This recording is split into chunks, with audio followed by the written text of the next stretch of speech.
Hello friends, and welcome back to Scaling Stories. Today, I've got some more highly upvoted posts from Best of Redditor updates. Like always, I'll be reading you the posts and giving you my opinions, and I also hope you do the same in the comments down below. Also, I'm currently monetized through YouTube and Spotify's creator program, so watching on either of those would mean a lot to me. Thank you so much for your support. Today's first story comes from the Relationships subreddit.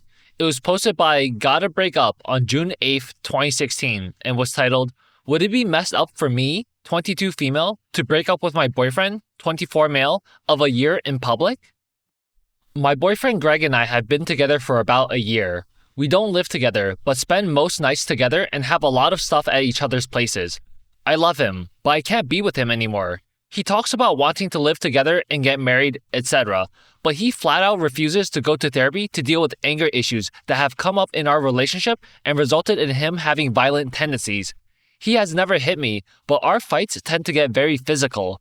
He throws stuff, pinches/squeezes my arms, holds me down, yells in my face, uses sex as a punishment, and so on. I really don't see this getting any better. He says he'll stop and that we both need healthier ways to express our emotions, but he also hardly ever wants to talk about his anger issues when we're in a calm state, and he refuses to go to therapy or anything. He also gets pissed off again if I bring up him hurting me or cry about it. So, I want to break up with him. Badly, but I don't know how to do it. Part of it is that he's really convincing, so I don't know if it will be easy for me to follow through once I bring it up. And part of it is that I'm scared he could become really violent. That's why I'm thinking about breaking up with him in public, like maybe going to coffee or something. The thing is, I've been dumped while on a dinner date, and it effing sucked. I've always thought that's a really messed up thing to do to someone. I guess I'm just looking for someone to tell me if they think I'm going too far. Scaling Stories Corner. Absolutely nah. I think breaking up in public or even over text in this situation is fine. If you're scared of your partner because they have violent tendencies, then they're not owed a private one-on-one conversation for a breakup. They're kind of the ones at fault for making themselves an unsafe presence to be around. OP said that her boyfriend has never outright hit her, but pinching and squeezing your arm, holding you down, and I don't even want to know what using sex as a punishment means, but all that definitely sounds straight up physically abusive. It doesn't matter if he didn't actually throw a punch at you or slap you, all of these other behaviors that he's done are absolutely unacceptable in a relationship. So most definitely, breaking up in public or text is perfectly valid here. Now here are some of the top/relevant comments from the original post. Commenter 1 says, "No, it's not messed up. If you were my friend, I'd actively encourage you to be in public and even have a friend nearby when you break up with him. Have you considered breaking up with him over text, or are you really dedicated to doing it face to face?" OP says, "I hadn't really considered it because we're much more serious than that. I think he'd feel very disrespected if I did that. I might consider asking a friend to be nearby and come check in on me after half an hour or something." Commenter 2 says, "Who cares if he feels disrespected? He doesn't respect you enough to work on his anger or violence issues. I'm not trying to sound mean to you here because this is not your fault, but you don't owe him anything. If you want to do it face to face, do it because you want to, not because you feel like you should. If you do meet him for coffee, definitely ask a friend to be around the coffee place at the same time that you are planning on meeting him. Also, rehearse what you're going to say and be firm. He'll probably try to ask questions and argue. Don't buy into it. Following through is going to be really hard because he sounds mean and manipulative. I'm sorry you have to deal with this. If you need anything, you can always PM me." OP says, "Okay, the more comments I read on here, the more I want to say, F it. If he's allowed to have anger issues that make me scared, I'm allowed to have fear issues that make me dump him in a crappy way." I guess, on some level, I was also thinking about how I could find a way to end it that would result in minimal aggression from him. But I like the idea of either being in a park with a friend nearby or just calling him on the phone. We don't have keys to each other's houses, so I'm going to have to arrange something to get my stuff back, but I'll probably have a couple guy friends go pick it up or something. I don't really want to have to see him again. Sorry for not being able to reply to everyone's comments. This has been really helpful, though. Thank you. Update 2 days later. Hey, beautiful people. I wanted to update you guys because I got so much excellent advice from people here, and I wasn't able to reply to a lot of it because I was a little in my head at the time. So I wanted to be able to say thank you to all of you at once. First of all, Greg and I are now officially broken up, and I feel like a huge weight has been lifted off me. I'm a little anxious about the possibility of him trying to get me back, but some of the stuff he said made me feel like this isn't likely. And for those of you who said to change my locks, etc., he doesn't have a key to my place. But I am asking a friend to spend the night with me the next few nights, just in case. So, what I ended up doing. I asked Greg to meet me earlier this afternoon at a park near his place.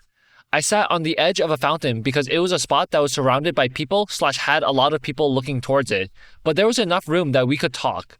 I also had a guy friend of mine, Sam, sit off at a distance and asked him to keep an eye, and he said he'd come over if anything went wrong or it looked like Greg was trying to hurt me or start a confrontation. I planned out a whole explanation for Greg, including telling him that I wasn't going to reconsider, but that I really thought he should get help for unaddressed issues from his childhood. He immediately said, "I know. You're right. I'll get help. I've been wanting to get help for a while now." To which I was like, no, you haven't. You've actually told me you think therapy is BS and refuse to even discuss it. But good, get help. And then he said, "Only if you stay with me." And I reiterated that wouldn't be happening.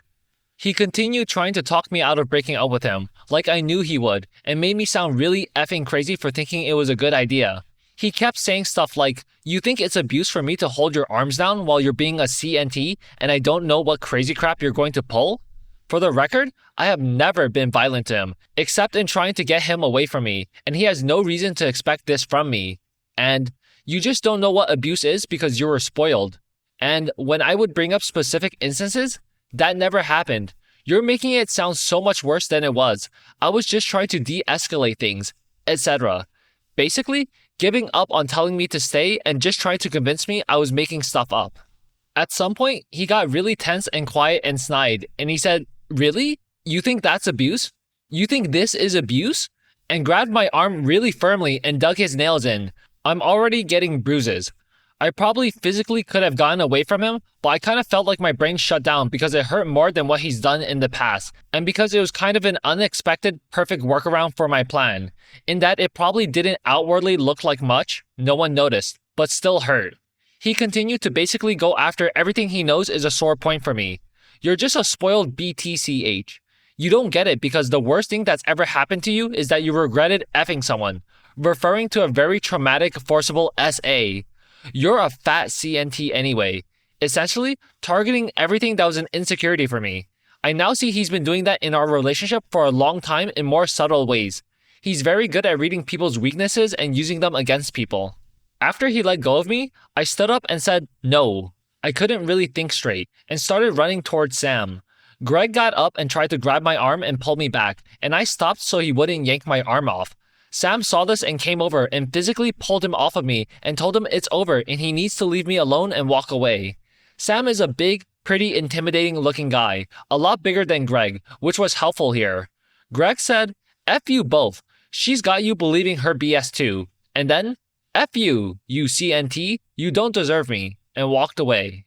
About an hour after that, he started texting me, saying he was sorry, that he really wanted my help addressing his issues, that he knew exactly what he's done wrong and he can really acknowledge it now and change, that this was a breaking point for him and he felt so guilty for making me feel hurt, etc.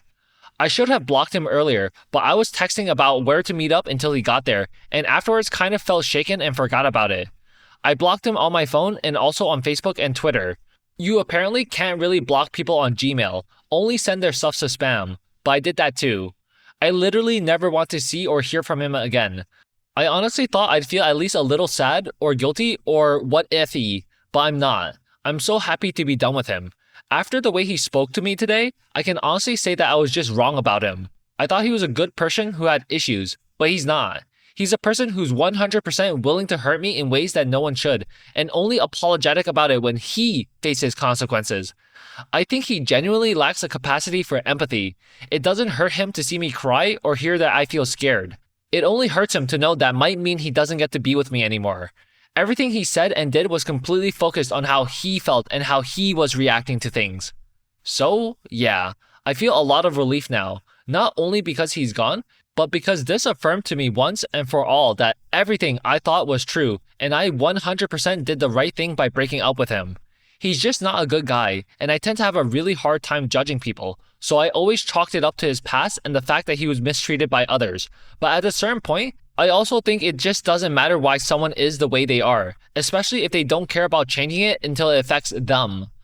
I also came across this quote while I was researching yesterday that was from a social worker who said women would tell her their husbands break things when they're angry, but it's just because they're out of control and don't know what they're doing. And she would always ask them if their husbands ever break their own things, and the answer was always no. They only break their wives' things.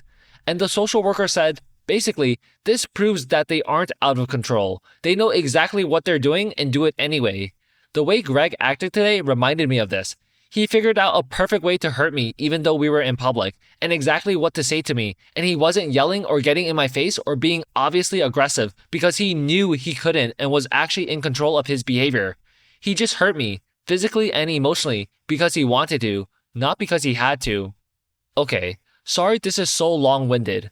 I just really wanted to share with you guys because I feel surprisingly great right now.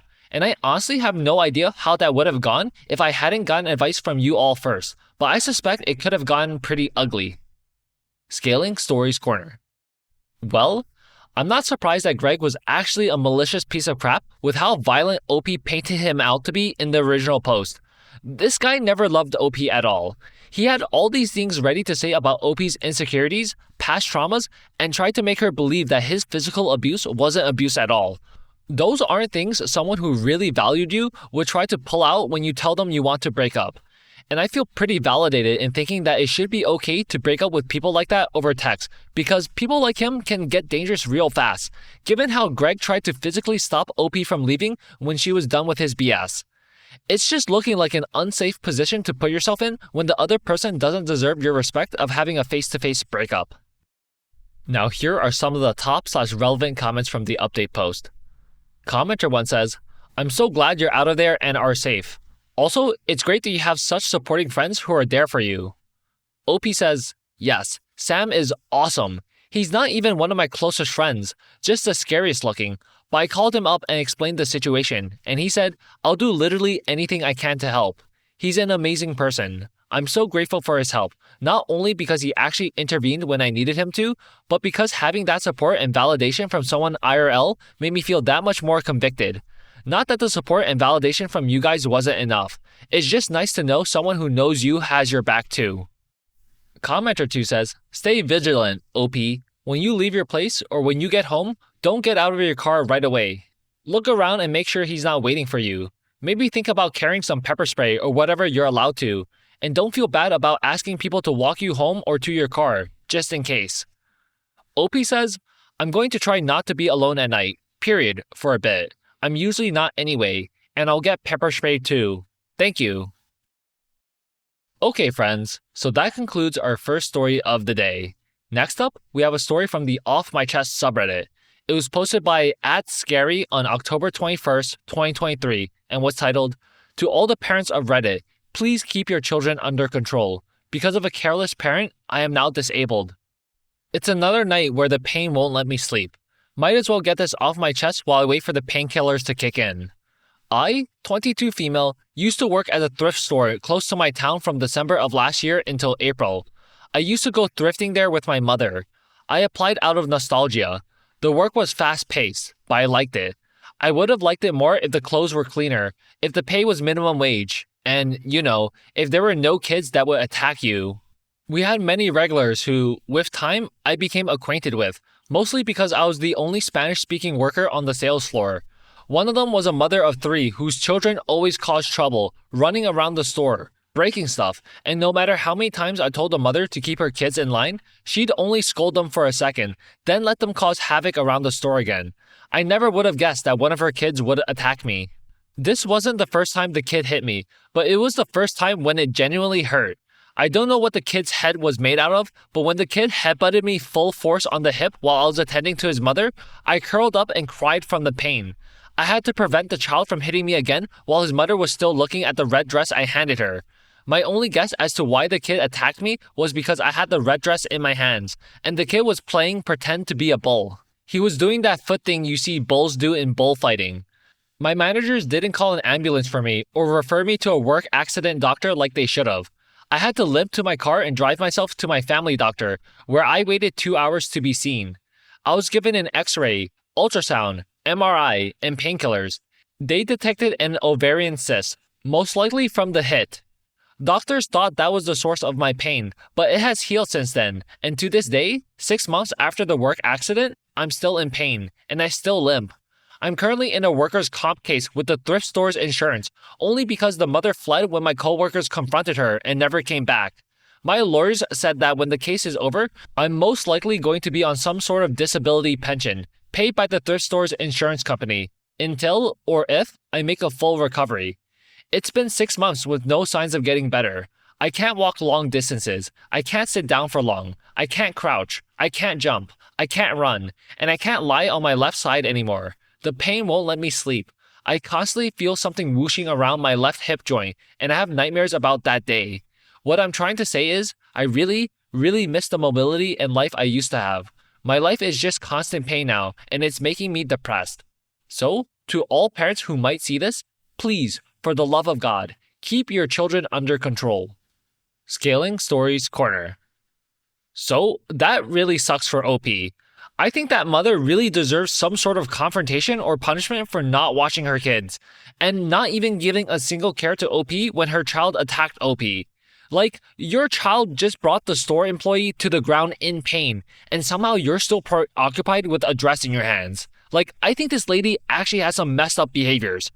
And also, she ran away and fled apparently, so I think the store needed to call the police because surely they do have cameras that caught the incident, and that she fled the scene while a store employee was literally hurt and immobilized on the ground because of her child. Like, I can't imagine if that was me and that was my child, I wouldn't flee or run away from the store before the situation was resolved. That tells me she knows she was in the wrong and didn't want to face any consequences. Now here are some of the top/relevant comments from the original post.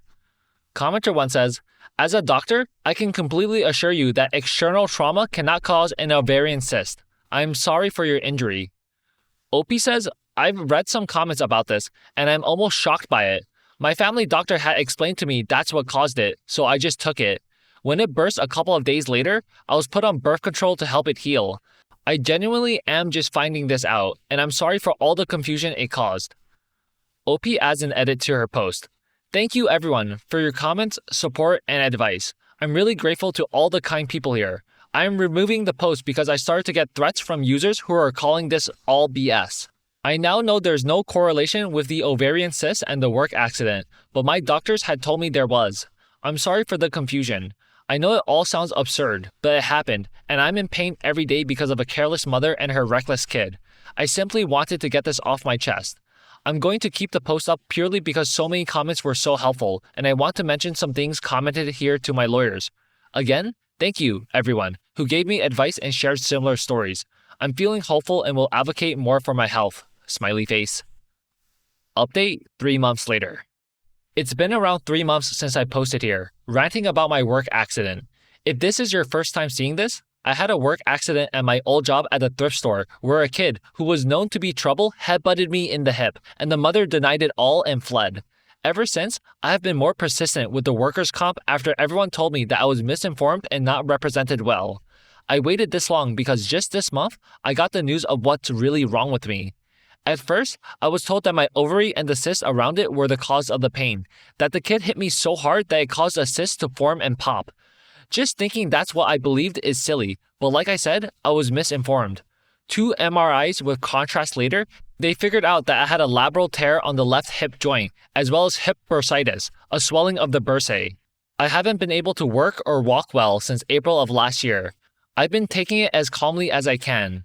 But, finally, I'm going to receive treatment, 2 steroid injections to the hip. The doctor is hopeful that my labral tear will heal, but he warned me that the bursitis might be permanent. That's where I am right now. I'm just waiting for the shots to get approved. I did start receiving TTD checks, but the pain is still a 24/7 thing. At least my muscle relaxants help me sleep through the night. Smiley face. Second update, 2 years, 6 months later. I don't know if anyone would remember the post I made 2 years ago on a different account. I had to delete my old account since I was getting way too much hate for judging the mother of the kid who injured me.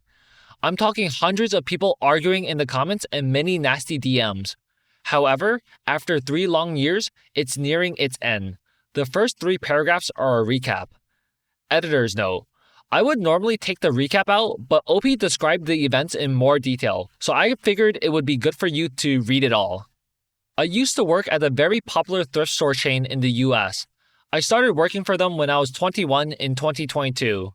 It was a very underpaid job, but I enjoyed it. Being the only Hispanic on the team meant I was the person who had to help Spanish-speaking clients.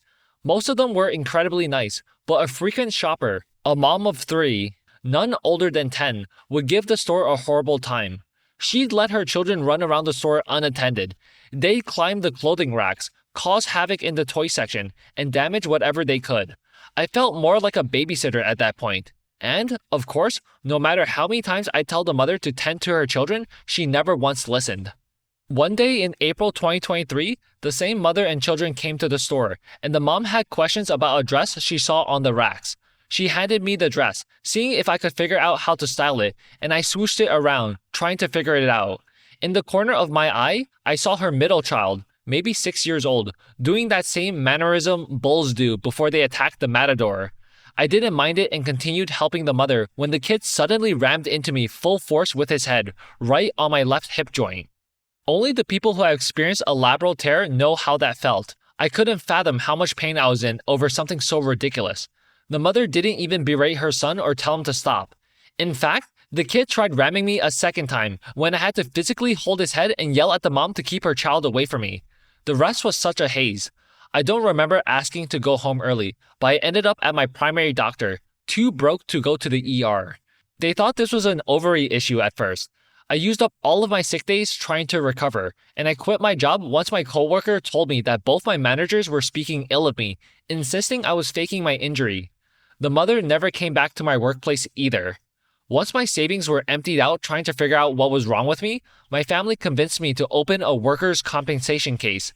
It took a little over a year to figure out I had a hip labral tear and minor damage to the femur. My job's insurance and their own doctors insisted and swore for years that the injury wasn't related to the accident and that I caused my own labral tear by being obese. Luckily, my workers' compensation doctor always had my back, and I'm forever indebted to him. I was put on a no-work notice for 3 years, receiving disability checks. However, my job did not care and pushed to place me under light work this entire time, since they're a very well-known company for hiring disabled folk. I'm telling you, as someone who's worked there and saw how they treat the disabled and seniors, I was not going to be comfortable there like they insisted. For 3 years, my life was on hold. I lost my early 20s to this case. I was too scared of going outside because of private investigators. I was in too much pain to do anything, and I lost my dad during this time too. I had planned to harm myself when I got too drunk at a Christmas party and told my plans to who drunk me thought was Elijah Wood. I was put on suicide watch, and with my boyfriend's help and my siblings' support, I got a little better. For 3 years, my old job's insurance denied the surgery I needed. I lost enough weight to undergo the knife, but they held to their guns right until the end that my labral tear wasn't related to what happened at my job. I decided I couldn't take it anymore and decided to settle my case instead. My lawyer's assistant mentioned this idea to me, that I could settle and get the surgery in my hometown in Mexico and recover both my mind and body. This idea sold me immediately. I didn't even consider this was an option. Yesterday, during the final mediation, my job's insurance finally admitted that the injury was related to the work accident and offered to schedule the surgery right then and there instead of settling. I didn't even consider it. My old job's insurance company is actually evil and tried settling for only $20,000 until my lawyer managed to double it and then some. It does suck that, after 3 years, I settled for $58,000, and that's before legal fees. However, I am free from Evil Deed Incorporated, and that's worth more than any amount of money in the world. Some might call me stupid for settling for so little, but you try being belittled by every doctor they brought forward, pointing at your weight instead of the actual injury for 3 years. Try enduring shots to the hip joint without prior notice or consent, and then try driving home because transportation was never approved. Get denied physical therapy or occupational therapy every single time, no matter how many doctors insisted I should get on it. I wasn't even on any arthritis medication, despite my records saying I've developed severe osteoarthritis and hip bursitis. I took enough ibuprofen to give myself long-lasting stomach damage. I even gave myself a right hip injury from overworking it all these years. I want full control of my medical treatments.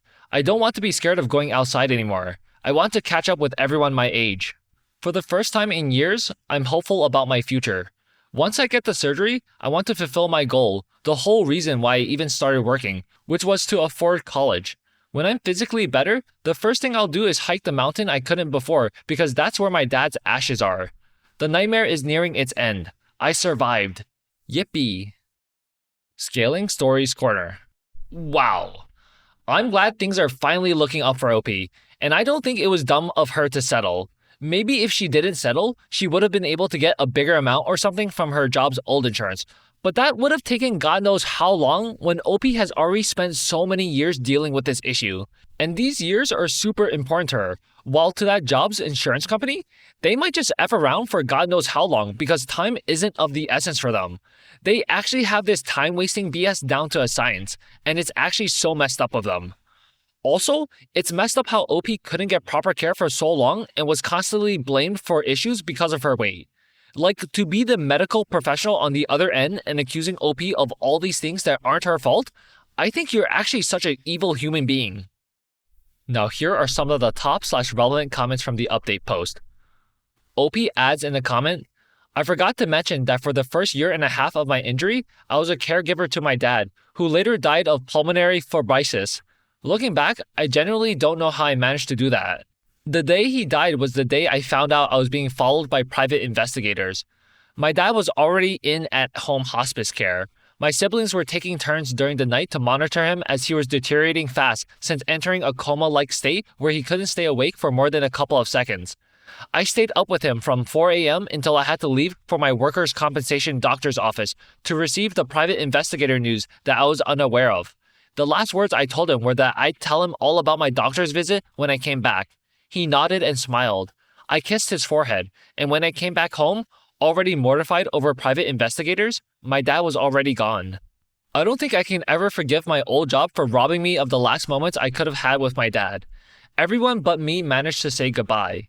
My caregiver and survivor's guilt is still pretty strong even after 2 years since his passing.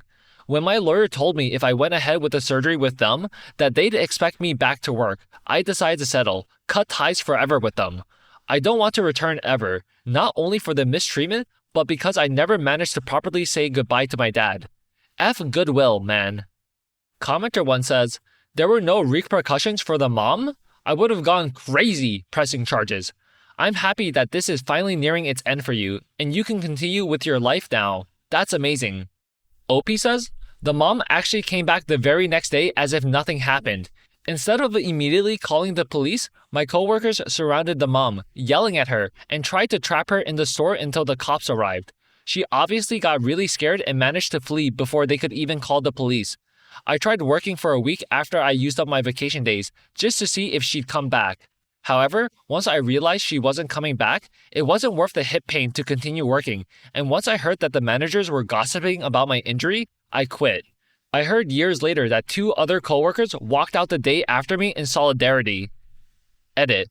Forgot to mention I wasn't there when the mother came back to the store, for obvious reasons. If I had been there, it would have gone way differently. Okay friends, so that concludes today's video. Leave a like and comment down below to let me know what you thought of it, and I'll see you again tomorrow. Take care.